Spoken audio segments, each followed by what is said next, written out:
აღზრდის სკოლა მშობლებისათვის გრძელდება. მშობლობა საოცარი მისიაა. ვარდისფრად და რომანტიზირებულად არის ხოლმე ეს ყველაფერი წარმოჩენილი სხვადასხვა ბლოგებში, საბავშვო კატალოგების პრიალა ყდებზე, როდესაც ლამაზად ჩაცმული მშვიდი ბედნიერი დედა ეხუტება თეთრებში გამოწყობილ, კარგად აწყობილ მამას და მათ წინ მწვანე მდელოზე დარბიან ბედნიერი ბავშვები. მე ვფიქრობ, თითოეულმა ჩვენთაგანმა იცის, როგორი შრომა, ჯაფა და რამხელა პასუხისგებლობა დგას ამ ბავშვების ბედნიერი ღიმილის უკან. გარდა იმისა, რომ არსებობს უძილო ღამეები, არსებობს ეგრეთ წოდებული მოსახდელი უამრავი დაავადებები, რომელიც ნორმად ითვლება, არაფერი განსაკუთრებული, უბრალოდ არაერთი ვირუსი წლის განმავლობაში, ამის გარდა არსებობს კიდევ ბავშვთა ქირურგიაც. ვფიქრობ, მშობლებს ზოგადად ქირურგიის ხსენებაზე ალბათ შფოთვაც კი იპყრობს, მაგრამ ქირურგია ეს არის ის განზომილება, რომელიც გვაძლევს შედეგს იქ, სადაც სხვა ყველა გზა უძლურია. დღეს ვამსხვრევთ ყველა მითს და ყველა შფოთვას ბავშვთა ქირურგიის შესახებ და სტუმრად გვყავს ყველასთვის კარგად ცნობილი და საყვარელი ბავშვთა პლასტიკური ქირურგი ალექსანდრე კალანტაროვი. გამარჯობა ბატონო ალექსანდრე. მოგესალმებით, დიდი მადლობა ყველაფრისთვის. პირველ რიგში მინდა აღვნიშნო, რომ ბავშვთა პლასტიკური ქირურგია არ არსებობს, როგორც ცალკეული დარგი, არსებობს პლასტიკური და რეკონსტრუქციული ქირურგია, რომელიც ემსახურება როგორც მოზრდილებს, ასევე ბავშვებს. მოგახსენებათ, რომ ესთეტიური პრობლემა ბავშვთა ასაკში ძალიან იშვიათია. ერთ-ერთი პათოლოგია ჭყალებში სიტუაცია არის ყურების პლასტიკა, როცა 5-6 წლის ასაკში მიზანშეწონილია გაკეთდეს ყურის ნიჟარის კორექცია იმისთვის, რომ მომავალში ბავშვს არც კომპლექსი არ კონდეს და ბავშვიც იყოს ბედნიერი და მშობელიც. დანარჩენი ჩვენ დარგში, ჩვენ გვაქვს საქმიანობა მხოლოდ და მხოლოდ ან შეძენილი დეფექტების კორექცია, ან თანდაყოლილი დეფექტების კორექციასთან. სამწუხაროდ დღეს ეს პრობლემები ძალიან ხშირია, რა თქმა უნდა, მშობლები ამაზე ნერვიულობენ, მაგრამ ალბათ ჩვენი დღევანდელი შეხვედრის მიზანია ზუსტად ის არის, რომ მეტი ობიექტიური ინფორმაცია მივაწოდოთ მშობლებს ამასთან შესახებ. ნათელი მოვფინოთ. როგორც ვიცი, თქვენ ახსენეთ, რომ ცალკე პლასტიკური ქირურგია არ არის გამოყოფილი ბავშვთა, მაგრამ როგორც ვიცი, ყველა კლინიკას არ აქვს ლიცენზია და შესაძლებლობა, რომ ბავშვებსაც მოემსახუროს. დიახ, ნამდვილად ესე. რაც შეეხება კონკრეტულად პლასტიკური და ესთეტიკური და რეკონსტრუქციული ქირურგიების კლინიკას, ბევრს არ აქვს ორივეს ლიცენზია. ჩვენ გვაქვს ახალ კლინიკაში მოზრდილების და ბავშვების ლიცენზია და ვემსახურებით აბსოლუტურად ყველას ასაკის მიუხედავად. სხვათა შორის თქვენ გეძახიან ოქროს ხელება ქირურგს, იცით ალბათ ამის შესახებ, ხო? ალბათ საოცარი წოდებაა, როდესაც ამდენი წლის მერე 30-ზე მეტი წელია თქვენ ხართ ამ სფეროში, როგორც ვიცი, და მით უმეტეს ყველაზე, ასე ვთქვათ, სენსიტიურ პაციენტებთან, ბავშვებთან მუშაობ და მათ დედებთან, ხო, ყველაზე ემოციურ ნაწილთან საზოგადოების ურთიერთობ და ამის მერე, როცა წოდება გაქვს ოქროს ხელება, ეს ვფიქრობ ძალიან სერიოზული დამსახურებაა. მადლობა შეფასებისთვის. პირველ რიგში ეს არ არის ჩემი შეფასება, არც ჩემი კოლეგების შეფასება, ეს არის ზუსტად პაციენტების და როცა ვლაპარაკობთ ბავშვებზე, მშობლების შეფასება. ეს ძალიან სასიამოვნოა. დავსვავდი პირველ რიგში ესეთ კითხვას, რა სხვაობაა დასრულ და პატარა პაციენტებს შორის? ანუ რასთან გვაქვს საქმე, როცა პაციენტი არის პატარა ბავშვი? აი სუფთა ფსიქოლოგიური მომენტი მაინტერესებს. მოლაპარაკება მიმდინარეობს ოპერაციის შესახებ ბავშვთან თუ მის დედასთან? ეს ძალიან საინტერესო მომენტია, როცა მე თვითონ ვიყავი სტუდენტი და გავდიოდით სხვადასხვა საგნებს სამედიცინო ინსტიტუტში. ერთ-ერთი საგანი, რა თქმა უნდა, იყო პედიატრია. და ჩემი კოლეგები, სტუდენტები იძახოდნენ, უიმე, არასოდეს არ გავხდები მე პედიატრი ბავშვთან ვერასოდეს ვერ ვიმუშავებ, როგორ უნდა შევიდე კონტაქტში, როგორ უნდა გამაგებინოს, ან მე როგორ უნდა გავაგებინო. აღმოჩნდა, რომ რეალობაში აბსოლუტურად სხვანაირად არის ეს საქმე. ბავშვთან გაცილებით უფრო მარტივია კომუნიკაცია, ვიდრე დიდ მოზრდილ პაციენტთან. აი, ძალიან მარტივი მაგალითი. ბავშვი კონკრეტულად იცის რა უნდა. აი მაგალითად მაღაზიაში მიდის და იცის რომ უნდა ეს სათამაშო, აიღებს ეს სათამაშოს და წავა. იმიტომ რომ არ არის ზედმეტად დატვირთული სხვადასხვა იდეებით ამ დროს, ხო? არ ფიქრობს მეზობელზე, ანუ მეზობლის რეაქციაზე, იმის შეფასებაზე, აი უნდა გულწრფელია თავისუფლად. კი, აბსოლუტურად უნდა და აკეთებს იმას, რაც უნდა. ღებულობს, ანუ აიღებს იმ სათამაშოს, რაც უნდა და საერთოდ შეჭამს იმას, რაც უყვარს. მორჩა. ანუ ეს მომენტი ძალიან მარტივია. ბავშვები როცა მოდიან ჩვენთან, აი ხშირად კონკრეტულად რაღაცის დეფექტის gammo, აი ეთყობა, რომ გიყურებს თვალებში და ესმის შენ ელაპარაკები, როგორც როგორც განათლებულს და უხსნი, რომ ესე იქნება, ესე იქნება და აი სასწაულები ხდება პოსტოპერაციულ პერიოდში, როცა ლაპარაკი არის რთულ აღდგენით რეკონსტრუქციის ოპერაციებზე, როგორ ეს პატარები იტანენ აი ამ პოსტოპერაციულ პერიოდს. სასწაულია. საინტერესოა ძალიან. აი თქვენ ახსენეთ ოტოპლასტიკა, ხო, ყურის პლასტიკური ოპერაცია და ჩვენ ვისაუბრეთ იმაზე, სანამ დაიწყებოდა ჩვენი გადაცემა, რომ ამ შემთხვევაში არსებობს ოდნავ გამოწეული ყური, თუ შეიძლება ასე ითქვას, რომელიც შეიძლება მშობლის ახირება უფრო იყოს, იმიტომ რომ ბავშვს ამის შესახებ თუ არ ეტყვი და ხას არ გაუსვა მამას, შეიძლება ბავშვი ვერ წხვდებოდეს და არსებობს ისეთი დეფორმაცია, როდესაც ოპერაცია აუცილებელი გასაკეთებელი და შეიძლება სმენაზეც კონდეს ამას გავლენა, ხო? აი, როდესაც ვაკეთებ ყურის ოპერაციას, აქ მნიშვნელოვანია ასაკი, რა ასაკში გაკეთდება?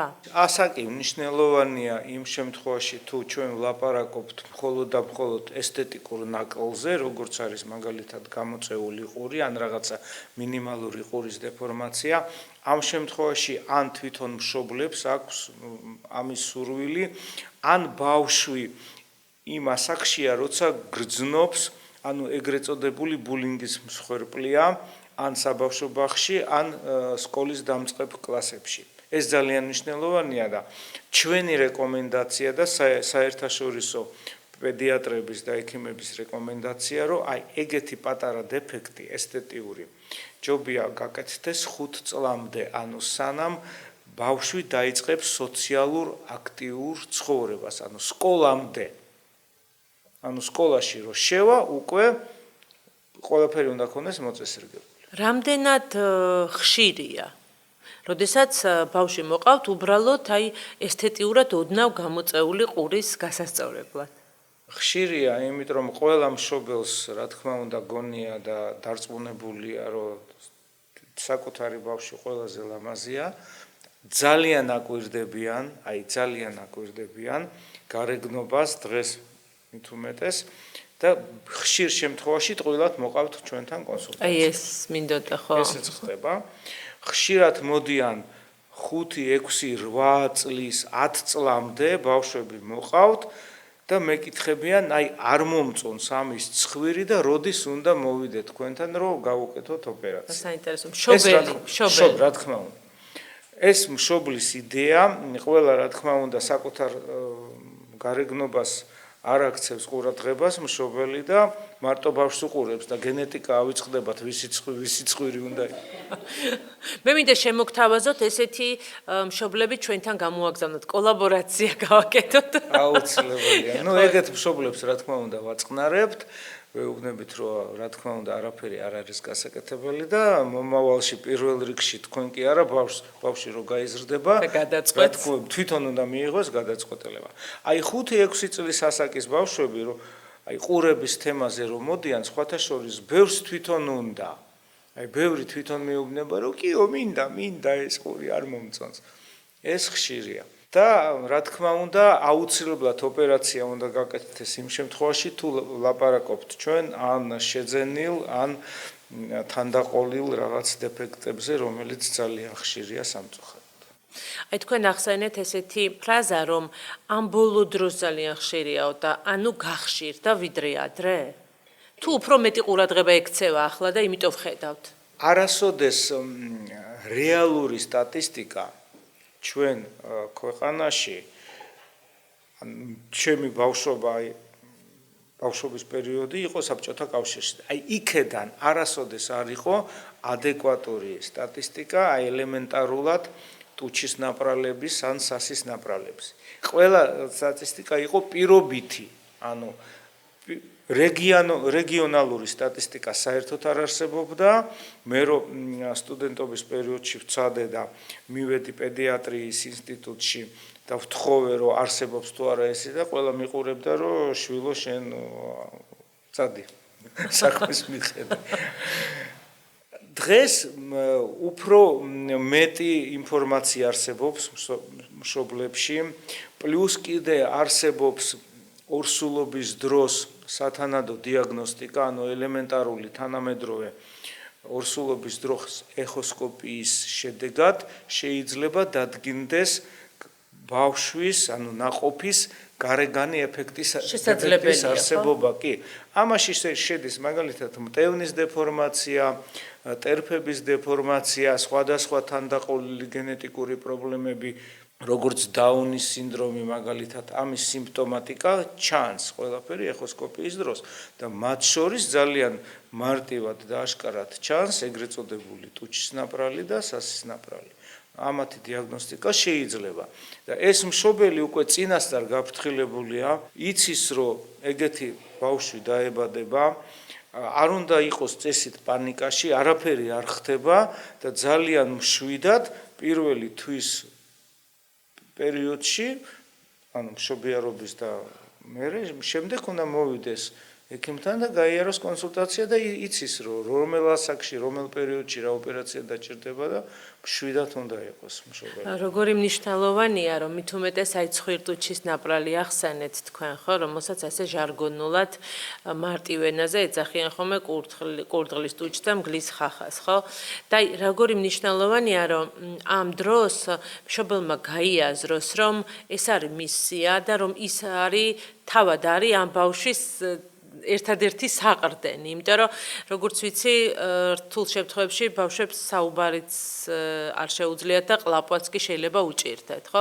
აი ამ დროს რომ ბავშვი დავკავდეთ და არა საკუთარი ტრაგიზმით. რა თქმა უნდა, საერთოდ ტრაგიზმი ძალიან ცუდი მეგობარია ყველაფერში, რეალურად უნდა შევხედოთ პრობლემას, თუ როდეს არსებობს მით უმეტეს ამ პრობლემის გადამწყვეტი გზა რამოდენიმე და მარტივი.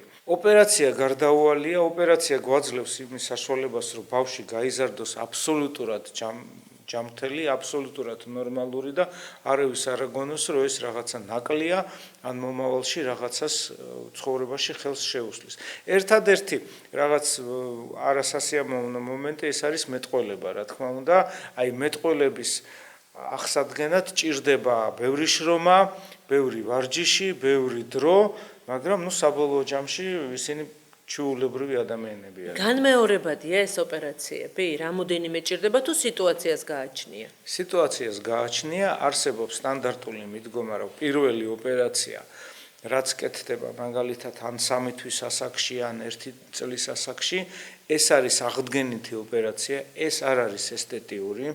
ოპერაციის მიზანი არის ის, რომ აღარ კონდეს ბავშვს ნაპრალი და ყველა ანატომიური სტრუქტურა იყოს აღდგენილი ისე, როგორც უნდა იყოს ადამიანის ნორმალური ანატომია. მერე ვითარდება სხეულის განვითარება, ჩონჩხის ჩამოყალიბება, ბავშვი იზრდება და ზრდის პროცესში შეიძლება 1, 2 ან 3 რამდენიც იქნება საჭირო ოპერაციები გაკეთდეს იმისთვის, რომ ეს პოსტოპერაციული დეფორმაცია ან პოსტოპერაციული ნაწიბური ხელს არ შეუშალოს აი ამ ზრდაში ადამიანს. და საბოლოო ოპერაცია კეთდება უკვე მაშინ ჭეშმარიტად ესთეტიური, როცა ეს ბავშვი გაიზრდება, თვითონ თავისი ნებით და თავისი სურვილით მოვა პლასტიკურ ქირურგთან და ეტყვის, რომ მე არ მომწონს ან ტუჩის ფორმა, ან ცხვირის ფორმა და გამილამაზეთ. აი ეს არის საბოლოო ეტაპი. საინტერესოა. აი მითი მინდა რომ დავამსხვრიოთ ან გავამყაროთ, რომ პატარა ბავშვებს ძალიან ხშირად უბავენ ხოლმე ყურებს. ქუდით უმაგრებენ, რაღაცებით უმაგრებენ ამ ყურებს, რომ გამოწეული არ გქონდეს, რომ თუ დაუმაგრებ ბავშვს ქუდით, ყურს ის გამოწეული გასწორდება. აი ესეთი ძალიან ხშირად მსმენია და აი რას გვეტყვით ამ თემაზე? ეს რა თქმა უნდა მითი, ყურის ხრტილი არის აბსოლუტურად დრეკადი და დრეკადი მასალა რამდენიც გინდა მიაბი ან დააბი დამოკიდებულია მხოლოდ ყურის ნიჟარის ფორმა, აი ზუსტად აი ამ ხრტილის ფიზიკურ მაჩვენებლებზე, რამდენად სქელი იქნება და რამდენად მდგარი გაიზრდება. ანუ შეგვიძლია არ ვაწვალოთ ბავშვები და არ დაუმაგროთ ყურები. რაც შეეხება ცხვირის ძგიდის გამრუდების ოპერაციებს, ხო?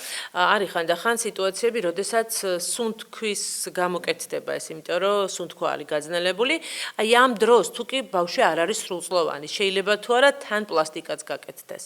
კეთდება თუ არა, იმიტომ რომ ძალიან ხშირია ხოლმე მოთხოვნა მოზარდებისაც, რომ მათ უნდათ განსხვავებული ცხვირის ფორმა და ენთუზიაზმით იკეთებენ ოპერაციას სუნთქვის გამო, იმიტომ რომ პლასტიკაც გაიკეთონ. აი ეს ძალიან საინტერესო მომენტია.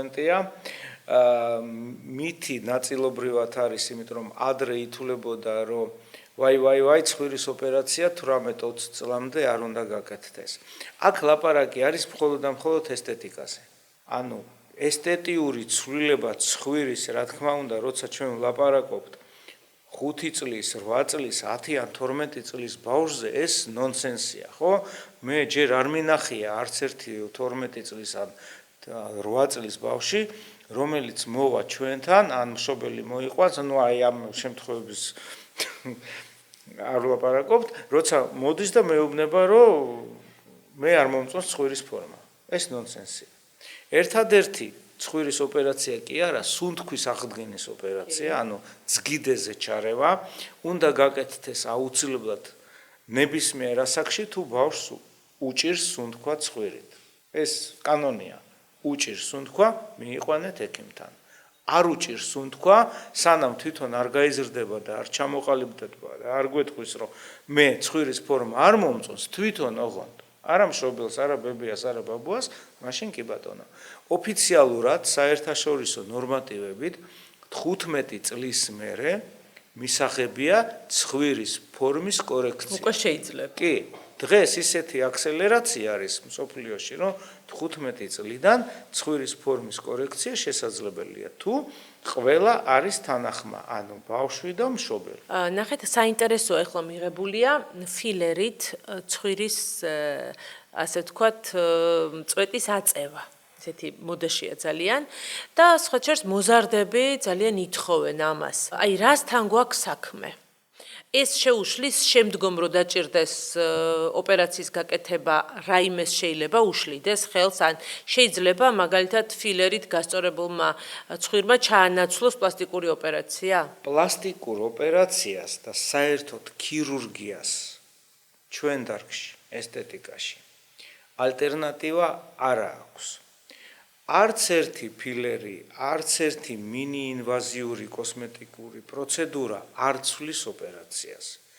არის სიტუაციები, როცა მისაღებია აი ამ ფილერის გაკეთება და არის მისაღები რაღაცა მინიინვაზია, მაგრამ ეს არ ცვლის ოპერაციას. რას ნიშნავს ეს თეზისი? ანუ გელი კარგია თუ ფილერი იგივე, კარგია ცხვირში თუ შედის მინიმალური რაოდენობით და აძლევს რეალურად იმ შედეგს, რომ პაციენტი ბედნიერია, მაგრამ ამ შემთხვევაში უხეშად ვთქვათ, რომ წელიწადში ორჯერ ყოველ 6 თვეში ეს პროცედურა უნდა განმეორდეს. საბოლოო ჯამში ხშირი შეყვანა აზიანებს ცხვირის ქსოვილებს და საბოლოოდ მაინც ეს პაციენტი მივა ოპერაციის გასაკეთებლად. ადრე თუ გვიან. და დიდი რაოდენობით კიდე ფილერი შეყვანა ცხვირში სახიფათოა. ესე იგი, საინტერესო დეტალს გაუსვით ხაზი, თუ პაციენტი ბედნიერიაო და ანუ რამდენი რამ კეთდება ჩვენი ბედნიერებისთვის და ზოგიერთის ბედნიერება რა ძვირი ჯდება, ბჭყალებში ძვირი, ხო?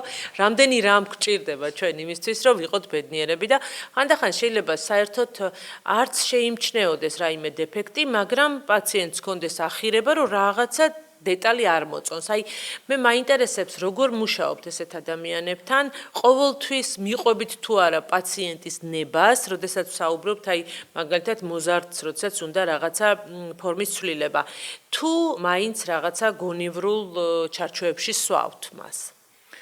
ეს უკვე ფსიქოლოგიურია შეკითხვა და ფილოსოფიურია ერთდროულად. ადამიანის სურვილი არის მომენტური, ანუ დღეს ჩვენ მოგწონს მაგალითად განსხვავებული ფორმის ტუჩი. ხო? და არის ტრენდი და ყველა მიდის და იკეთებს აი ამ ფორმის ტუჩს. ისევ ადრე თუ გვიან ეს ტრენდი შეიცვლება და სხვა ტუჩის ფორმა იქნება უფრო ტრენდული, მოდური და ასე შემდეგ.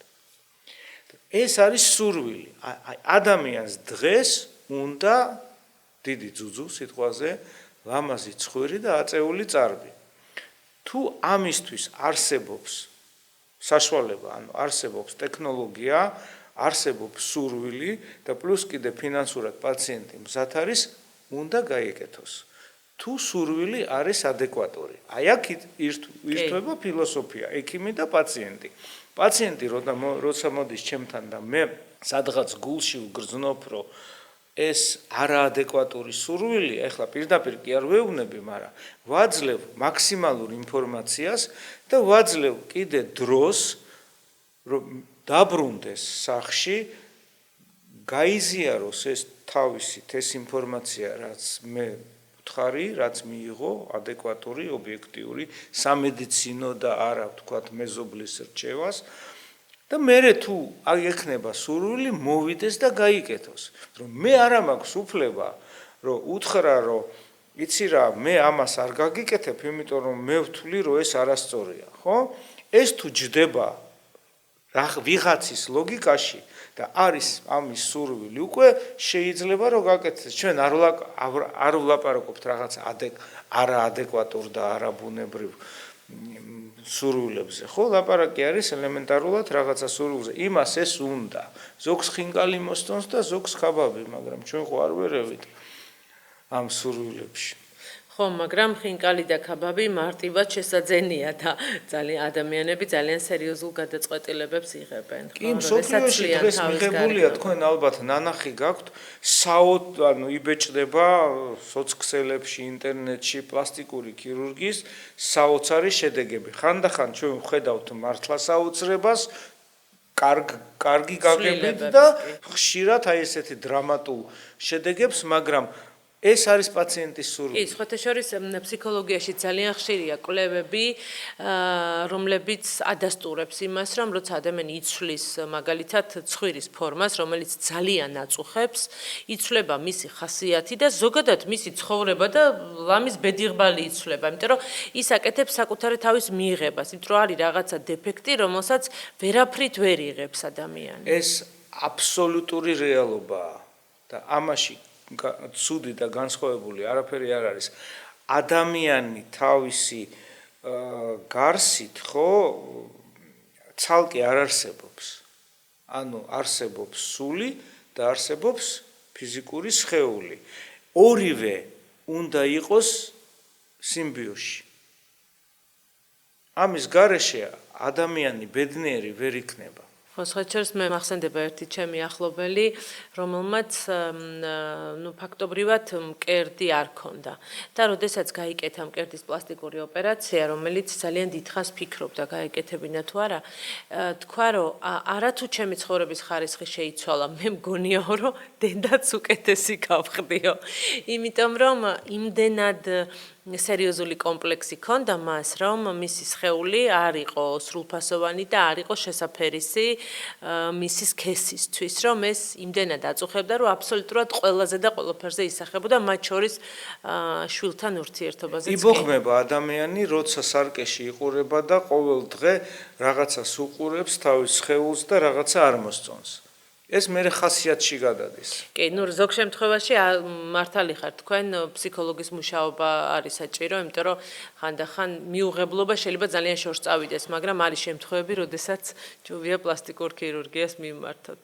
ესეთი კითხვა მაქვს, არის გარკვეული სახის დეფორმაციები, როდესაც პატარა პაციენტებს სუნთქვა და ყლაპოაც კი უჭირს. ხო, აი ამის შესახებ რო ვისაუბროთ, რასთან გვაქვს საქმე? ეს არახშირი პათოლოგია არის, კიდე კარგი, მაგრამ არსებობს ეგრეთ წოდებული ქვედა ყბის აპლაზია, სამედიცინო ტერმინოლოგიით ეს მიკროგნოტიას ვეძახით ჩვენ, როცა ქვედა ყბა არ ვითარდება, არის პატარა ზომის, ნიკაპი არის შეწეული, სათანადოდ პირის ღრუ არის პატარა, ენა ეჯახება ხახის უკანა კედელს და ახალ შობილს უჭირს. ყლაპვა, სუნთქვა, რა თქმა უნდა, საკვების მიღება და ხშირ შემთხვევებში კრიტიკულია ამის მდგომარეობა ეგეთი პაციენტის და ეგეთი ახალშობილის.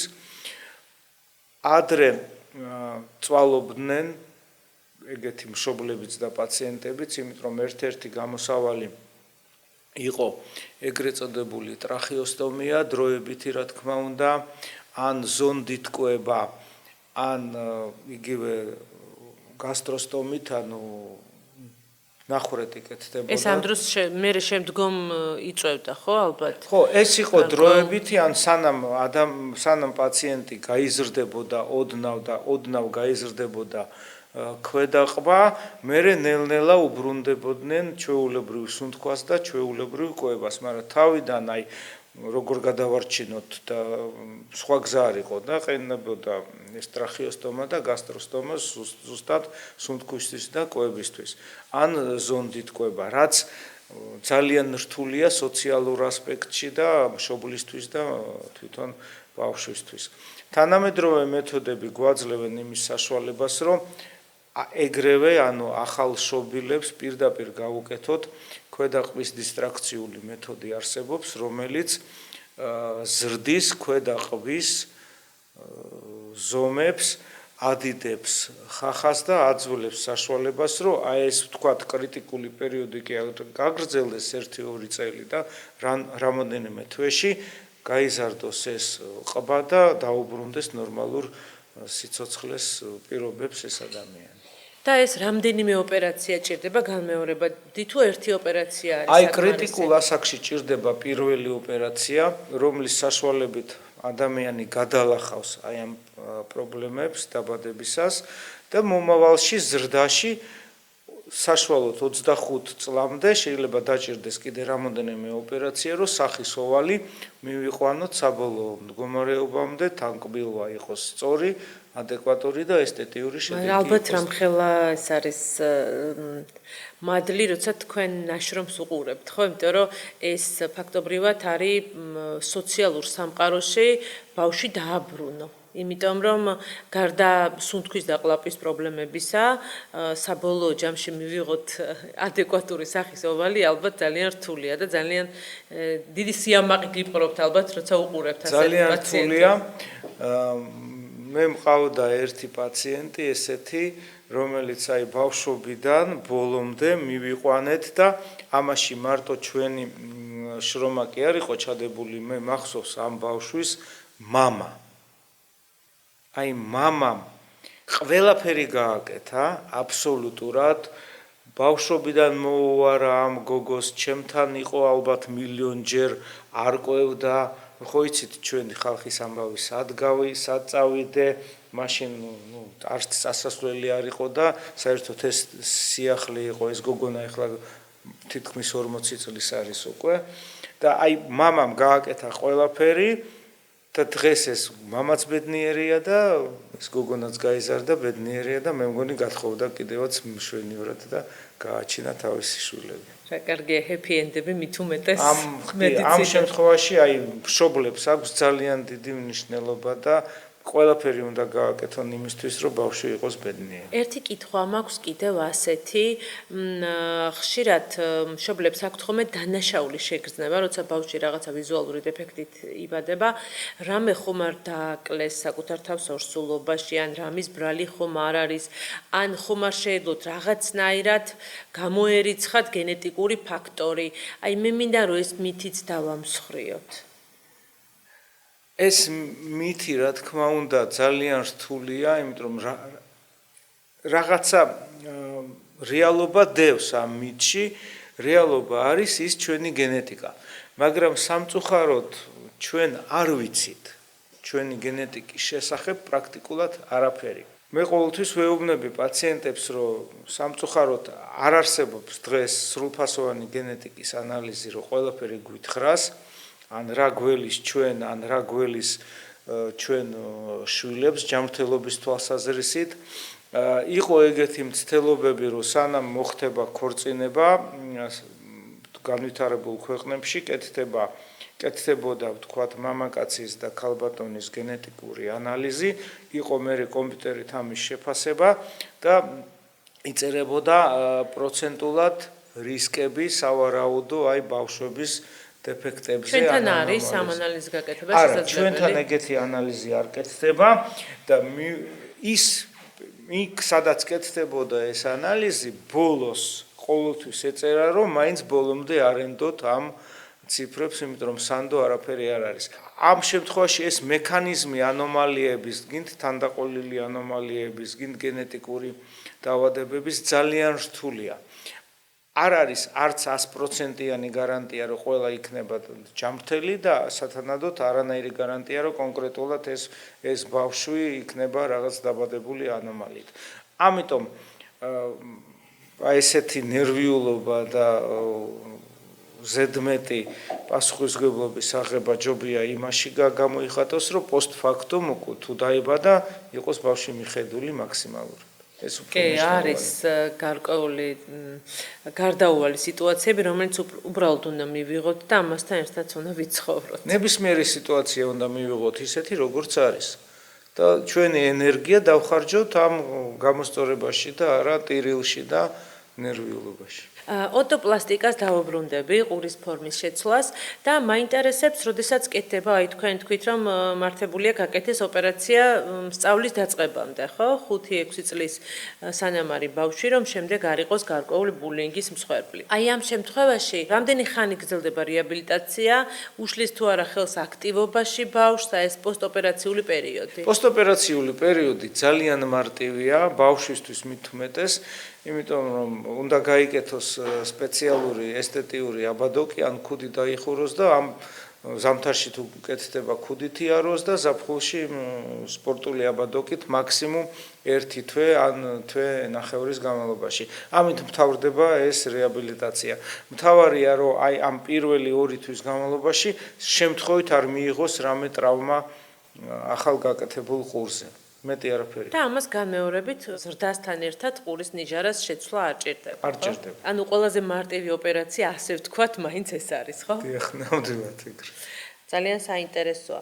ასევე მაინტერესებს, რამდენად ყოველთვის ხერხდება მეტყველების აღდგენა, როცა ცხვირტუჩის ნაპრალზე ვსაუბრობთ. როცა არის იზოლირებული დეფექტი ტუჩზე, ანუ ტუჩის ნაპრალის დროს, პრაქტიკულად არ ზიანდება მეტყველება და უბრუნდება სრულად აი ამ პოსტოპერაციულ რეაბილიტაციაში, როცა ბავშვი იწყებს ლაპარაკს. იმიტომ რომ ტუჩის ნაპრალის ოპერაცია სასურველია გაკეთდეს 3 თვის ასაკში, სათანადოდ ბავშვი როცა დაიწყებს ლაპარაკს და ისწავლის ბგერებს, ეს პრობლემა უკვე იქნება წარსულში, ყველაფერი იქნება შეხორცებული და ჩვეულებრივად ილაპარაკებს. რაც შეეხება სასის ნაპრალს, აქ ცოტა რთულად არის საქმე. სასის ნაპრალის ოპერაციის დროს შეიძლება ისე კარგად აღდგეს, როცა ქსოვილი გვაძლევს ამის საშუალებას ანატომია სასის, რბილი სასის განსხვავებულად, რომ საერთოდ არ იყოს არანაირი პრობლემა მეტყველების დროს და საერთოდ არ დაჭირდეს ლოგოპედის ჩარევა. და პირიქით შეიძლება არ იყოს მომზადებული ქსოვილი, არ იყოს იმისთვის, რომ რბილი სასა გამოვიდეს რბილი, სათანადო სიგრძის, სათანადო კუნთოვანი შრით და ამ შემთხვევაში უკვე ჭირდება ან განმეორებითი ოპერაცია, ან ხანგრძლივი ლოგოპედის ჩართვა. ყველამ ვიცით, რომ რაღაცა სტრესულ ფაქტორზე, შიშზე, რომელიც ხშირად აქვთ ხოლმე მშობლებს ბავშვის ჯანმრთელობის მდგომარეობასთან დაკავშირებით, შეიძლება ქონდეს რამოდენიმე რეაქცია ადამიანს, ხო? ან უნდა შევებრძოლოთ, ან უნდა გავიქცეთ, ან უნდა გავშეშდეთ და აი ეს რომ 3 თვემდე მივიღო გადაწყვეტილება, რომ ბავშვს გაუკეთო ოპერაცია, ხშირ შემთხვევაში მშობელი იწყებს არა ქმედებას, არამედ შეშდება და ფიქრობს, რომ აი ჯერ მიუღებლობა არის, ხო ამის, ან ფიქრობს, რომ ესევე ოპერაციის გაკეთების გადაწყვეტა ძალიან რადიკალურია, რომ რაღაც შეიცვლება, აი რამდენად მნიშვნელოვანია, რომ დროულად მოხდეს ქირურგიული ჩარევა. არის რადიკალურად მნიშვნელოვანი და განსაზღვრავს შედეგს? რა თქმა უნდა, რაც უფრო ადრე გაკეთდა ოპერაცია, მით უფრო მარტივია ეს ბავშვისთვის და მით უფრო სწრაფია სრულფასოვანი რეაბილიტაცია და სრულფასოვანი აღდგენა. ამისთვის არსებობს მთელი სისტემა.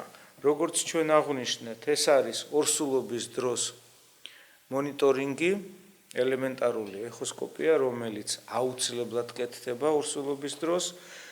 შემდეგში, მშობიარობის დროს ეს არის პედიატრის კონტროლი და სათანადო რჩევები იგივე სამშობიარო სახლში. აი ამ მშობლებისთვის, რომ თქვენ გყავთ ბავშვი აი ამ და ამ პრობლემით და აუცილებლად პირველი თვის განმავლობაში ჯერ უნდა მიხედონ ზოგადად ბავშვის ჯანმრთელობას და შემდეგი ეტაპი უკვე მისვლა კონკრეტულად ან ყბასახის ქირურგთან, ან პლასტიკურ ქირურგთან იმისთვის, რომ დაიგეგმოს დროულად ეს ოპერაცია.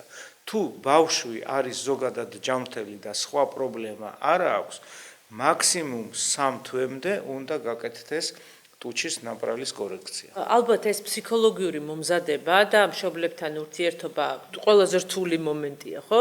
რომელიც თქვენ გიწევთ, ანუ ფაქტობრივად თქვენ ხართ ალბათ კონსულტაციაზე როცა მოდიან თქვენთან მშობლები, პირველი ვინც აუწყებთ იმის შესახებ, რომ ქირურგიული ოპერაცია გარდაუვალია.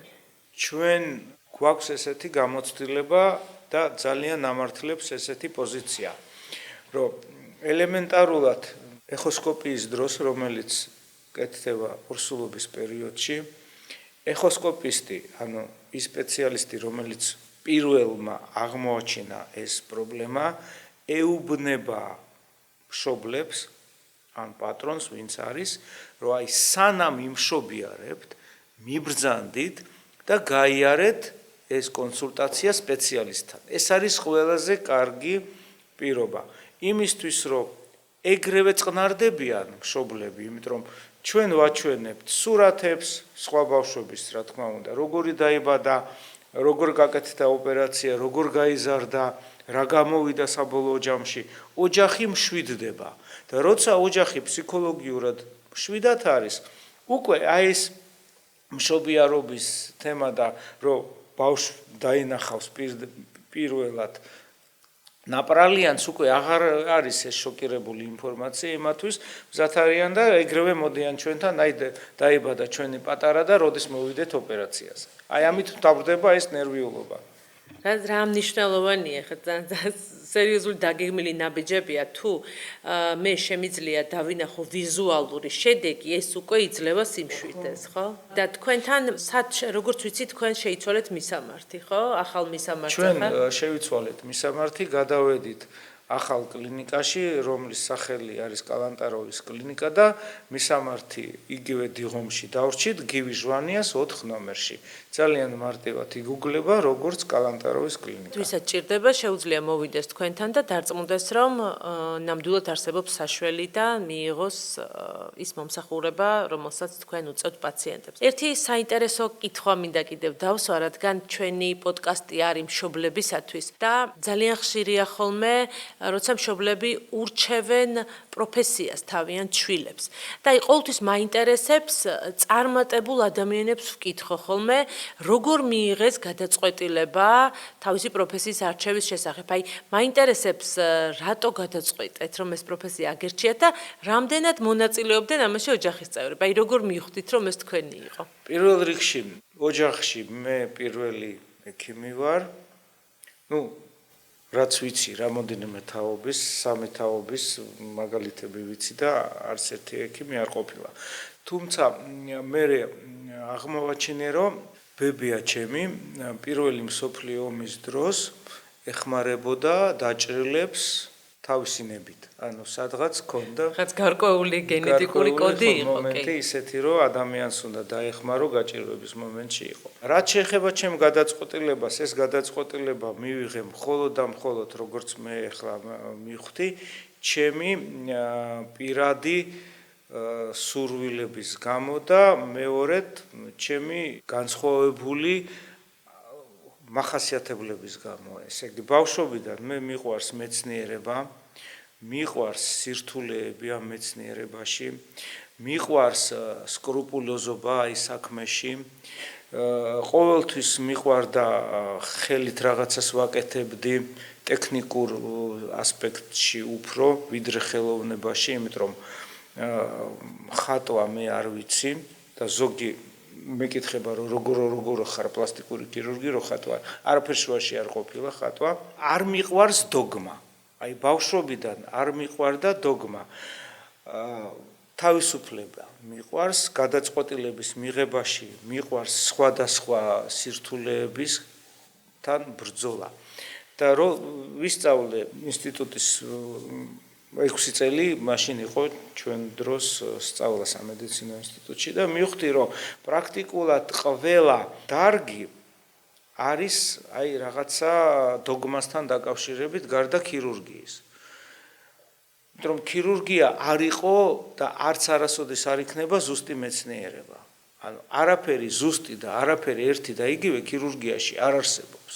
თლათ არ არსებობს არაფერი ერთი და იგივე პლასტიკურ ქირურგიაში. ანუ ყველა პაციენტი ინდივიდუალურია, ყველას აქვს თავისი სურვილი და შენ უნდა იცოდე ძალიან ბევრი რამ, რომ შეარჩიოს სწორი მიდგომა და სწორი ტექნოლოგია კონკრეტული პაციენტისთვის. იმიტომ რომ ერთს უნდა მოკლე ცხვირი ვამარტივებთ ახლა მეორეს უნდა აპრეხილი ცხვირი და შენ უნდა იცოდე როგორ გაუკეთო მაგას თავისი ცხვირიდან მოკლე და მეორე შემთხვევაში თავისივე ცხვირიდან ეს აპრეხილია. ანუ ყველა პაციენტი არის ინდივიდუალური და ყველა შემთხვევაში აკეთებ ახლიდან სწავლობ ყველაფერს და უბრალოდ გახსენდება რა იცი და რა უნდა გააკეთო რომ მიიღო კაი შედეგი. აი ესეთი მეცნიერება პლუს ხელოვნება პლუს ხელით მუშაობა და პლუს კიდე ცოდნა ღრმა ანატომიის არის მარტო პლასტიკურ ქირურგიაში. ყველაზე საამაყო кейსი, აი განსხვავებული ან რთული, რომელიც შეგიძლიათ გაიხსენოთ რა არის, აი რომ გიამაყებათ საკუთარი ნამუშევარი, ყველაზე მეტად ალბათ ბევრი გიამაყებათ, შეგიძლიათ გაიხსენოთ? არის მსოფლიოში ყველაზე რთული ეს არის რეკონსტრუქციულ ქირურგიაში ნაფლეთოვანი მიკროქირურგიული გადანერგვა, როცა გადანერგვის ბოლოს კეთდება შერთული სიძარღვებზე, არტერიებზე და ვენებზე. და რაც უფრო მცირე კალიბრის, ანუ მცირე დიამეტრის სიძარღვია, მათ უფრო რთულია. ანუ პატარა პაციენტი. პატარა პაციენტი. ანუ ბავშვებში მიკროქირურგია და ბავშვებში აი ეგრეთ წოდებული ნაფლეთის გადანერგვა არის უდიდესი პრობლემა და მსოფლიოში არც ამხელა გამოცდილება არ არსებობს და არის რამოდენიმე ცენტრი მსოფლიოს მასშტაბით, სადაც ეს სრულდება. 2 წლის წინ ჩვენთან რაიონში მოხდა ესეთი ტრაგიკული შემთხვევა, როცა 2 ძაღლმა პრაქტიკულად შეუჭამა ბავშვს თავი. ანუ ბავშვს ჰქონდა სასწაული რბილ-ქსოვილოვანი დეფექტი თავის არეში, გადარჩა მარტო ძვალი, ანუ ცარიელი თავის ქალა იყო. ბავშვი გადარჩა, გადმოიყვანეს თბილისში, მიიყვანეს იაშვილის საავადმყოფოში. ჩვენ გავდიოდით შვებულებაში, საახალწლო პერიოდი იყო და მახსოვს მე მანქანით უკვე მივდიოდი სადღაც და დამერეკეს, რომ აი ეგეთი შემთხვევა შემოვიდა და მოვატრიალი მანქანა იქვე დიღომში შევედი იაშვილში. ნუ ეგრევე ჩემთვის გასაგები გახდა, რომ ბავშვი არის სასწრაფოდ საოპერაციო. გადმოვიყვანეთ იაშვილის კლინიკაში არ არის ისეთი პირობები, რომ ეს მიკროქირურგიული ოპერაცია გაკეთდეს. იაშვილის პედიატრების და მთელი იმათი ჯგუფის ანესთეზიოლოგ-რეანიმატოლოგების დახმარებით იმათი რაღაცეები გადმოვიტანეთ ჩვენთან კლინიკაში. მთელი სამინისტრო და მთელი სამედიცინო საზოგადოება იყო ჩართული, გადმოვიყვანეთ ეს ბავშვი. წინა საახალწლო პერიოდში გავაკეთეთ ოპერაცია, პირველი, ანუ გაკეთდა გადანერგვა რბილი ქსოვილების ნახევართავზე და 2 კვირაში იგივე ოპერაცია გაკეთდა მეორე ნახევარზე. ანუ იქ არც ლოდინის დრო იყო, არც რეაბილიტაციის დრო იყო, 2 ზედიზედ სასწრაფო ოპერაცია გაკეთდა პრაქტიკულად 2 კვირის განმავლობაში. ურთულესი რეალურად ეს რეაბილიტაციის პერიოდი რო ავიღოთ ჩვენ სტანდარტულად თუ იგივენაირ ოპერაციას უკეთებ მოზრდილს, ეს არის ურთულესი პოსტოპერაციული რეაბილიტაცია. ბავშვმა ისე კარგად, ისეთი საყვარელი ბიჭი იყო. ისე ახალისებდა ყველას, აბსოლუტურად პერსონალი იყო გაგიჟებული. დღეს თმაც გაეზარდა, არის უბედნიერესი ოჯახი და ეს არის ყველაზე რთული кейსი, რაც გაკეთდა აი რეკონსტრუქციაში პატარებში. რა თქმა უნდა, პატარა პაციენტი არის ყოველთვის უფრო რთული. მიუხედავად იმისა, რომ უფრო კარგად შემოდის კონტაქტში, არ გიქმნის პრობლემას, გიჯერებს ყველაფერში აბსოლუტურად. რა საინტერესოა ხა რო ყვებით, აი რაღაც თითქოს ადამიანური გვერდზე დგომის რესტარტი ხდება ხოლმე, როცა რაღაცა ტრაგედიასთან გვაქვს საქმე და როცა მით უმეტეს, როცა ეხება საქმე იმას, რომ ვიღაცას უნდა დავეხმაროთ და როგორი რთული და მადლით დატვირთული საქმე, რომელსაც თქვენ ეწევით. მახსენდება ერთი ჩემი სტუდენტი, რომელსაც უნდოდა ფსიქოლოგობა და როდესაც სწავლის შუა გზაში აღმოაჩინა, რომ მუდმივად დეპრესირებულ ხალხთან მოუწევს ურთიერთობა და თქვა, რომ მე მინდოდაო, რომ ადამიანების ბედნიერებაში მიმიღო მონაწილეობა და ეს სულ ცუდად ყოფებში უნდა ვიყოთ. აი, რა საინტერესოა, რომ იქ სადაც გინდა, რომ დიდი მადლი აკეთო, აუცილებლად მზად უნდა იყო, რომ მოგიწევს გაჭირვებულ ადამიანებთან ურთიერთობა, რომლებიც შენი ხელით ფეხზე დასაყენებლები იქნებიან და ძალიან დიდი მადლობა, რომ ამ სფეროს ემსახურებთ. ნამდვილად ეგრეა, მე ძალიან არ მიყვარს ტერმინი ავადმყოფი. ჩვენ ვიყენებთ პაციენტს, იმიტომ რომ გვაქვს საქმე რეალურად ადამიანებთან, ვისაც ჭირდება ან ესთეტიკური მხრიდან მაინც დახმარებაა ეს. კი, რასაკვირველია. კი, ან ამ პრობლემებთან ეს რასაკვირველია დახმარება და მადლია და უსურვებ ყველას ჯანმრთელობას და თუ ესთეტიკურ ოპერაციაზე ლაპარაკი, ეს უკვე ბედნიერება და მობრძანდით. კი ბატონო, მინდა შევაჯამოთ ჩვენი დღევანდელი გადაცემა. მადლობა, რომ იყავით ჩვენი სტუმარი და ბევრი დეტალზე ისაუბრეთ, რომელიც მშობლებისთვის იქნება ძალიან მნიშვნელოვანი მესიჯი, მაშინ, როდესაც მათ ეს რეალურად ჭირდება. და მე მინდა გისურვოთ, რომ თქვენს გარშემო სულ ესთეტიური кейსები ყოფილიყოს, ხო? სადაც ადამიანები რაღაც კი არ ტკივათ, არამედ სილამაზის დეტალებზე ფიქრობენ. სასიხარულო кейსები. ძალიან დიდი მადლობა. მინდა გითხრათ, რომ ჩვენი გადაცემის პარტნიორი არის Ed Production-ი, რომელიც იღებს ჩვენს პოდკასტებს და ასევე ჩემს ჩაცმულობაზე ზრუნავს Dressing Room Studio, რომელსაც ასევე შეუძლია იზრუნოს თქვენს ჩაცმულობაზეც და ჩვენი მხარდამჭერია ფსიქოლოგოსი და კოუჩინგის საერთაშორისო ასოციაცია. აღზრდის სკოლა მშობლებისათვის გემშვიდობებათ მომავალ შეხვედრამდე.